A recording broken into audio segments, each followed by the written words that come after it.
হাতত যদি সময় কম থাকে তেতিয়াহ'লে একেবাৰে খৰধৰকৈ বনাব পৰা এটা মাটন ৰেচিপি মই আপোনালোকক দেখাইছোঁ আজি অলপ ওলাই গৈছিলোঁ আৰু ঘৰ আহি পাওঁতে বাজিলে 9:15 আৰু আহোঁতে লৈ আহিছিলোঁ অকণমান ছাগলী মাংস গতিকে কিবা কিবি কৰি মুঠতে ভাবিলোঁ বনাই থওঁ একেবাৰে চিম্পলকৈ প্ৰথমতে এয়া বনাই ল'লোঁ আলুখিনি মই অকল ফ্ৰাই কৰি লৈছোঁ মই আলুখিনি এনেকৈ ফ্ৰাই কৰি ল'লে বেছি ভাল পাওঁ আৰু তাৰ পাছতে বাকী এইখিনি আদা নহৰু পিঁয়াজ যিখিনি আছে গোটেইখিনি দি ল'লোঁ দি ভাজি হোৱাৰ পাছত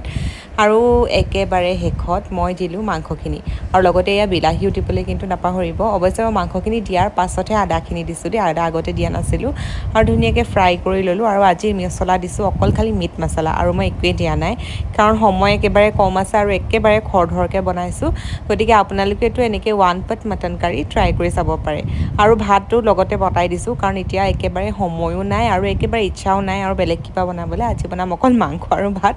আৰু সেয়া একেবাৰে ভাজি হৈ গ'ল তাৰপাছত দিলোঁ গৰম পানী আৰু তাৰ ওপৰত ফ্ৰাই কৰি থোৱা আলুখিনি দি দিলোঁ আৰু তাৰপাছতে চিটি মাৰিবলৈ দিলোঁ চিটি মাৰি হোৱাৰ পাছত আপোনালোকে দেখিব ইমানেই ধুনীয়া কালাৰ আৰু ইমানেই বেছি টেষ্ট